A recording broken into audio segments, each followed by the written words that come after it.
Hello and welcome everybody. तो मैं चांदनी ठक्कर आप सभी का लेट्स ब्रिंग सत्युग मेडिटेशन में स्वागत करती हूँ।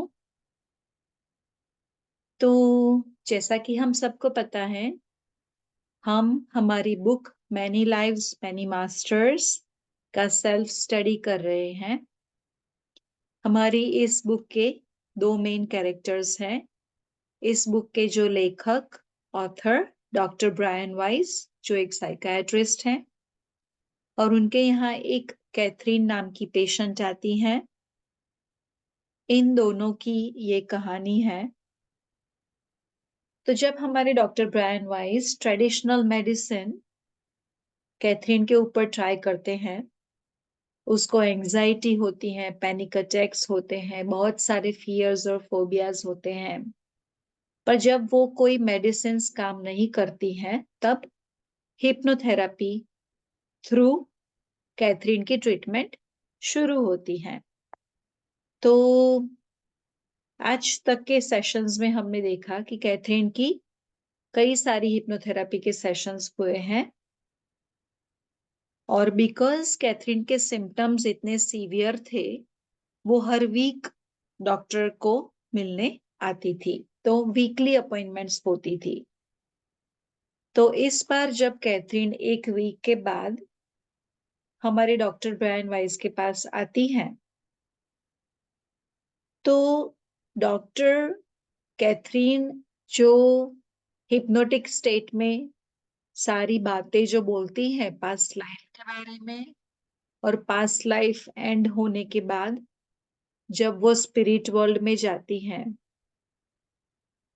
उसकी सोल जब भगवान की दुनिया में जाती है, तो वहां के मास्टर्स जो आध्यात्मिक स्पिरिचुअल मैसेजेस देते हैं कैथरीन के थ्रू, वो सारी चीजें हमारे doctor Brian Weiss audio tape recorder में वो रिकॉर्ड करते थे। तो स्पिरिट वर्ल्ड के जो मास्टर्स थे, जो आध्यात्मिक मैसेजेस वो कैथरीन की सोल के थ्रू देते थे, कैथरीन को हिप्नोथेरेपी के सारे सेशन के पूर्व जन्म के बारे में पूरी स्टोरीज याद रहती थी। जब वो हिप्नोटाइज स्टेट से नॉर्मल स्टेट में आती थी, तो पूर्व जन्म की सारी स्टोरी, सारे सीन उसे याद रहते थे। पर जब वो पूर्व जन्म की स्टोरी एंड हुई, और वो उसका सोल जब स्पिरिट वर्ल्ड में जाता है, और जो मास्टर्स आध्यात्मिक स्पिरिचुअल नॉलेज देते थे डॉक्टर ब्रायन वाइस को, वो स्पिरिट वर्ल्ड की कोई भी बात, कोई भी एक्सपीरियंस कैथरीन को याद नहीं रहते थे। ये एक डिवाइन प्लानिंग था कि कैथरीन को अगर उसकी पास्ट लाइफ के एक्सपीरियंसेस वो रीलिव करती है, वो समझती है, उसको याद रहते हैं, तो उससे कैथरीन की ट्रीटमेंट यानी कि वो क्योर होती है। तो वो सारी चीजें डिवाइन उसको याद रखवाते थे। पर जो स्पिरिचुअल नॉलेज था, वो कैथरीन को याद नहीं रहता था। क्योंकि हमने कल के सेशन में देखा था कि मास्टर्स हमारे डॉक्टर को बोलते हैं, जब हमारे डॉक्टर मास्टर्स को पूछते हैं कि क्या मैं कैथरीन की ट्रीटमेंट सही तरह से कर रहा हूं, मुझे कोई चेंजेस करने की जरूरत है, तब मास्टर्स बोलते हैं कि यस, आप राइट ट्रैक पर हो, अच्छी तरह से प्रॉपर दिशा में हो, कोई भी चेंजेस करने की जरूरत नहीं है। तब मास्टर्स ने डॉक्टर ब्रायन वाइस को बोला था कि हम ये आध्यात्मिक दुनिया के जो भी मैसेजेस आपको दे रहे हैं, वो सारे मैसेजेस कैथरीन के लिए नहीं है, वो आपके लिए हैं। राइट? तो इस तरह, बिकॉज ये मैसेजेस कैथरीन के लिए नहीं थे, स्पिरिट वर्ल्ड की कोई भी बात कैथरीन को याद नहीं रहती थी। तो हमारे डॉक्टर को ऐसा लगा कि कैथरीन के थ्रू, उसके सोल के थ्रू मुझे ये सारा नॉलेज मिल रहा है, तो मुझे उसके साथ शेयर करना है। उसको भी ये अच्छी पॉजिटिव इंफॉर्मेशन, डिवाइन इंफॉर्मेशन अपने जीवन में काम आएगी। तो हमारे डॉक्टर ने आज की जो अपॉइंटमेंट थी, उसमें कैथरीन को बोला कि क्या तुम्हें वो पहले की जो रिकॉर्डिंग्स में वो लास्ट अपॉइंटमेंट में तो इतने अच्छे अच्छे डिवाइन मैसेजेस हमें मिले हैं, तो मुझे तुम्हें वो messages, I want to make sure that you listen to those, तो मैं टैप रिकॉर्डर प्ले करता हूँ, तुम वो मैसेजेस सुनो। अगर आपको याद होगा तो कल के हमने जो हमारा जो सेशन लिया था, जो कैथरीन का 1 वीक के पहले की अपॉइंटमेंट का था, उसमें स्पिरिट वर्ल्ड क्या होता है, light after death, life after death, हम पृथ्वी पर लेसन सीखने के लिए आते हैं, हम सेल्फलेस वर्क सीखने के लिए आते हैं, ये बहुत सारे पॉजिटिव मैसेजेस थे करके कल के सेशन में। तो हमारे डॉक्टर बहुत एक्साइटेड थे कैथरीन को ये सारे मैसेजेस सुनवाने के लिए, तो उन्होंने टेप रिकॉर्डर शुरू किया। तो कैथरीन ने कुछ मैसेजेस सुने, 2, 3, 4 मिनट्स तक उसने वो सुना टेप रिकॉर्डिंग, पर उसने उसकी खुद की आवाज जो एक ड्रीम स्टेट में, जैसे स्वप्न में हो, एकदम सॉफ्ट आवाज, जैसे नींद में हो वैसी एकदम सॉफ्ट आवाज, कुछ मिनट तक उसने सुनी।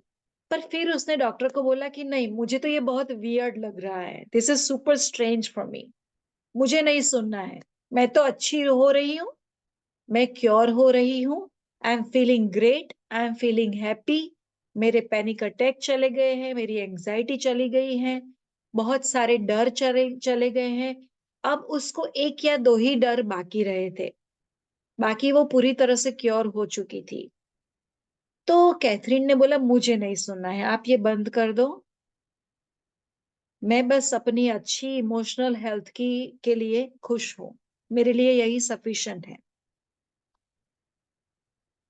तो जब ये जो कैथरीन की ये सिचुएशन जब मैंने पढ़ी, तो मैंने समझा कि हम भी ऐसा करते हैं, राइट।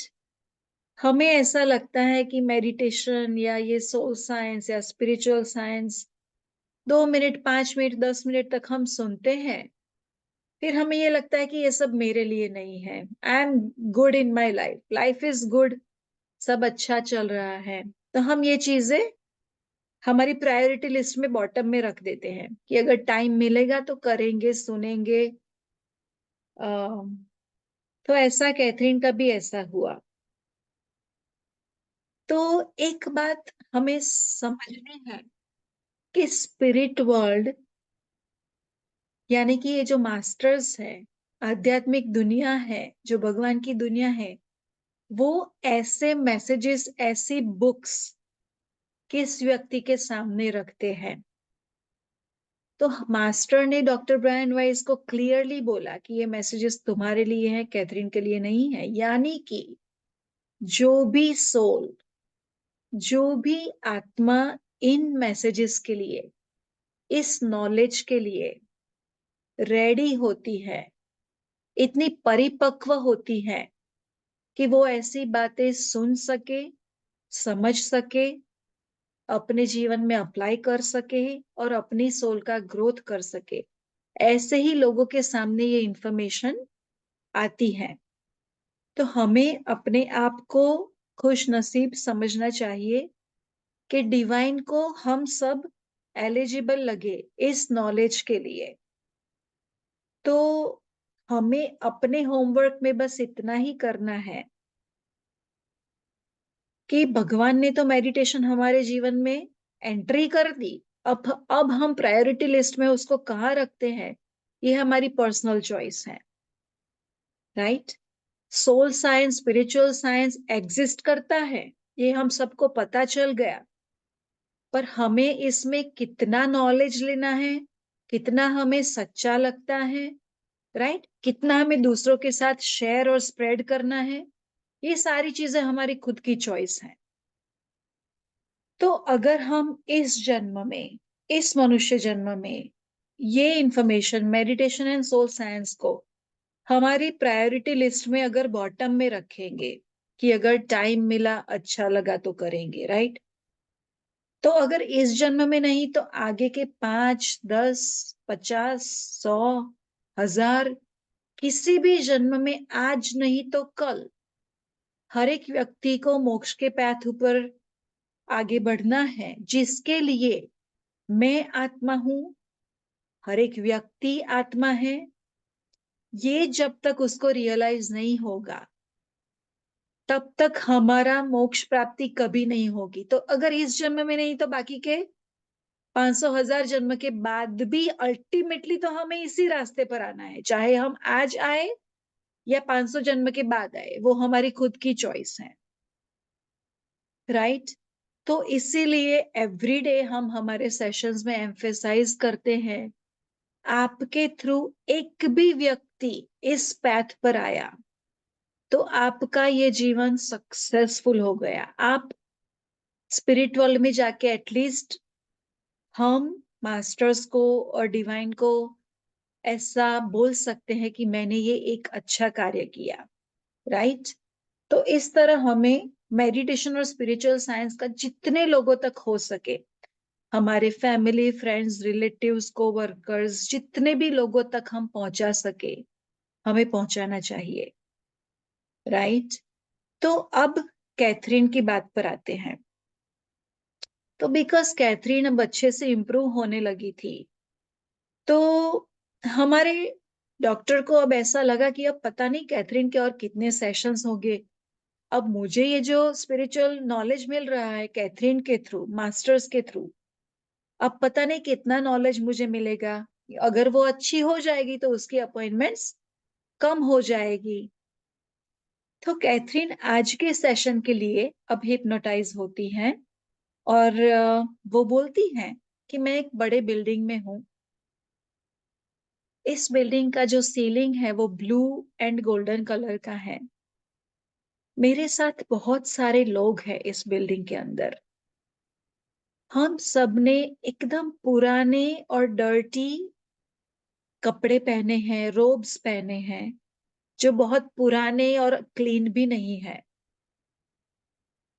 हम सबको स्किन का कोई डिसीज हो गया है, तो हमारे गांव वालों ने, जिनको भी ये स्किन का डिसीज होता है, वो इतना कंटेजियस होता है, कंटेजियस भी होता है, साथ ही साथ इसका कोई क्योर भी नहीं है, तो लाइफ थ्रेटनिंग भी होता है। तो इसलिए जिस व्यक्ति को स्किन का ये डिसीज होता है, उन व्यक्तियों को गांव से बहुत दूर ये जो बिल्डिंग है, उस बिल्डिंग में रखा जाता है। और जिन जिन को ये डिसीज होता है, उनको उनकी लास्ट मोमेंट, डेथ तक इसी बिल्डिंग में रहना होता है। तो कैथरीन भी इस बिल्डिंग में है, यानी कि कैथरीन को भी उस जन्म में ये रोग हुआ है, जिसको हमारे डॉक्टर कैथरीन को हमारे डॉक्टर पूछते हैं कि क्या इस रोग में क्या सिम्टम्स है, क्या होता है। तो कैथरीन बोलती है कि हमारी स्किन एकदम डार्क हो जाती है, पील होने लगती है, और उसमें से एबनॉर्मल रैशेस और बहुत कुछ होने लगता है। तो हमारे डॉक्टर गैस करते हैं कि शायद ये रोग लेप्रोसी का रोग होगा, जो जिसका कोई क्योर नहीं है। तो डॉक्टर ने पूछा कि क्या आपको कोई मिलने आता है? तो कैथरीन ने बोला नहीं, क्योंकि हमें ये कंटेजियस रोग हुआ है, तो हमें कोई मिलने नहीं आ सकता। अगर कोई हमें मिलने आएगा तो उनको भी ये रोग होगा। तो इस तरह उन लोगों को, इस बिल्डिंग में जो लोग रहते हैं, उन सभी को उनकी खुद की फूड की व्यवस्था, वो जो बिल्डिंग के आजू बाजू में जो जंगल था उसमें से खुद करनी होती है। इस तरह कैथरीन के ये जो एक जीवन था वो बहुत ही चैलेंजिंग और पूरा डिसीज को एक्सपीरियंस करने वाला, और फिर वो स्किन रैशेस बहुत पेनफुल हो जाते हैं। तो उसका जो लास्ट समय था वो बहुत पेनफुल था, पूरे शरीर में पेन हो रहा था वो स्किन डिसीज की वजह से। तो इस तरह कैथरीन का इस जीवन की स्टोरी इस रोग की वजह से एंड होती है। पर इस बार सरप्राइजिंग क्या होता है कि हर बार की तरह कैथरीन का जो सोल है वो भगवान की दुनिया में, स्पिरिट वर्ल्ड में जाकर ब्राइट लाइट को मिलना, मास्टर्स को मिलना, मास्टर्स के मैसेजेस लाना, ये कुछ भी नहीं होता है। इस बार जब उसकी बॉडी में से सोल निकलता है यूनिवर्स में जाकर, तुरंत ही कैथरीन के सोल को, जैसे कि वो गिर रहा है, फॉल, जैसे कि ट्री पर से फ्रूट कैसे गिरता है, इस तरह वो यूनिवर्स में ऊपर से नीचे, जैसे कि उसका सोल गिर रहा हो, फॉल डाउन हो रहा हो, ऐसी उसको फीलिंग आती है।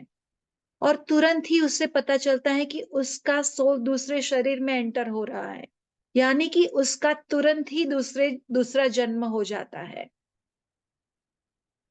तो हर बार से इस बार का उसकी आत्मा का मृत्यु का अनुभव कुछ अलग था।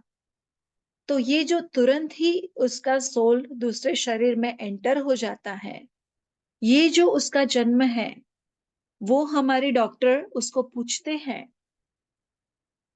कि कौन से शहर में हो, कौन सा साल है, तुम कैसी दिखती हो। तब वो बोलती है कि वो ग्रीस में है और 1500 इयर्स अगो की ये बात है।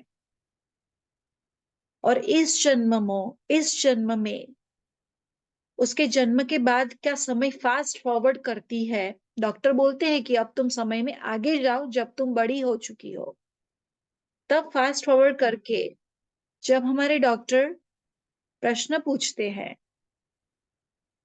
कि तुम कौन हो, तो वो बोलती है कि मैं एक लेडी हूं और मेरे साथ मेरे हस्बैंड बैठे हुए हैं। तो हमारे डॉक्टर पूछते हैं कि क्या ये जो व्यक्ति इस जन्म में तुम्हारा हस्बैंड है, उनको, उनकी आंखों में देखो, क्या तुम इस जन्म में इस व्यक्ति को पहचानती हो। तो कैथरीन बोलती है कि नहीं, मैं इस व्यक्ति को इस जन्म में नहीं पहचानती हूँ। फिर कैथरीन को हमारे डॉक्टर पूछे उससे पहले वो खुद ब खुद बोलती हैं, आप इस जन्म में हो, मैं आपको देख रही हूँ, आप मेरे टीचर हो। तो हमारे डॉक्टर को क्यूरियोसिटी होती है कि मैं कैसा दिख रहा हूँ, मेरी उम्र कैसी है, मैं कैसे बच्चों को पढ़ाता हूँ। तब कैथरीन बोलती है कि आप टीचर तो हो, साथ ही साथ आप मेरी मम्मी के ब्रदर हो इस जन्म में, यानी कि आप मेरे मामा हो और आप बहुत ही ओल्ड हो। पर आप गांव के बहुत सारे बच्चों को पढ़ाते हो और आप गांव से दूर दूर बहुत सारी जगह पे जाकर, यहाँ गांव में आकर बहुत सारी इंफॉर्मेशन लाकर, नॉलेज लाकर हम सभी को पढ़ाते हो। और आप मैप ड्रॉ करते हो, ये आपकी एक स्पेशलिटी है कि आप जिन जिन जगहों पर आज जाकर आते हो वहां का आप मैप ड्रॉ करते हो। तो मैप्स और सिंबल्स ये आपकी स्पेशलिटी है। और आप बहुत ही इंटेलिजेंट हो, आप में बहुत सारा नॉलेज है। इस तरह कैथरीन हमारे इस डॉक्टर के साथ की जो एक लाइफ है, वो पास्ट लाइफ में देखती है। ये ग्रीस वाले जन्म में हमारे डॉक्टर पूछते हैं कि और कौन है तुम्हारे जीवन में। तब वो बोलती है कि मेरी एक डॉटर है। तो हमारे डॉक्टर पूछते हैं कि तुम इन डॉटर की आंखों में देखो, क्या तुम इस व्यक्ति को इस जीवन में जानती हो। तो कुछ सेकंड्स के बाद कैथरीन बोलती है कि हाँ, ये तो मेरी बेस्ट फ्रेंड है इस जन्म में। तो फिर इस जन्म में ऐसा कुछ खास स्पिरिचुअल इंसाइट कैथरीन के जीवन में से हमारे डॉक्टर को नहीं मिलता है।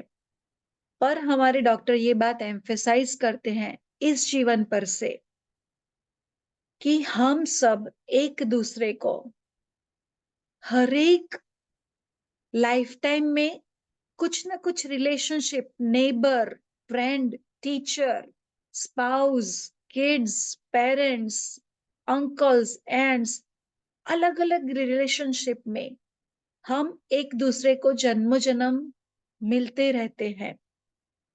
तो हमें ये बात याद रखनी चाहिए और इम्प्लीमेंट करनी चाहिए कि हमारे थ्रू, हमारे कांटेक्ट में जितने भी व्यक्ति आते हैं, किसी भी रूप में आते हैं, किसी भी रोल में आते हैं, हमें प्रयत्न ऐसा रखना चाहिए कि हमारी तरफ से उनको पॉजिटिव एक्सपीरियंस, लविंग एक्सपीरियंस और डिवाइन और अंडरस्टैंडिंग एक्सपीरियंस मिल रहा है, राइट? यही आज के हमारे सेशन का इम्पोर्टेंट लेसन है।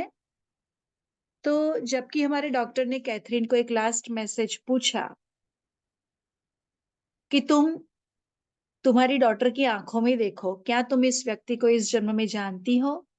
ये भी एक स्पिरिचुअल साइंस का सत्य है कि जैसा कि हम सबकी फिंगरप्रिंट्स पूरे वर्ल्ड में 8 बिलियन पॉपुलेशन में से किसी भी दो व्यक्ति की फिंगरप्रिंट्स डुप्लीकेट्स नहीं हो सकती, उसी तरह हमारी आईज का जो स्कैन है वो भी 8 बिलियन लोगों का यूनिक होता है। There are no duplicates of our eyes. तो इसलिए जब कोई सोल दूसरी सोल की आंखों में देखती है तो वो उनको पहचान सकती है कि ये व्यक्ति मेरे इस जन्म में ये रोल प्ले किया था, राइट? तो ये भी एक बहुत ही इंटरेस्टिंग फैक्ट हम सबको जानने को मिला। So thank you all for patiently listening, and I'll see you all tomorrow. Bye. Good night. Jai Shri Krishna.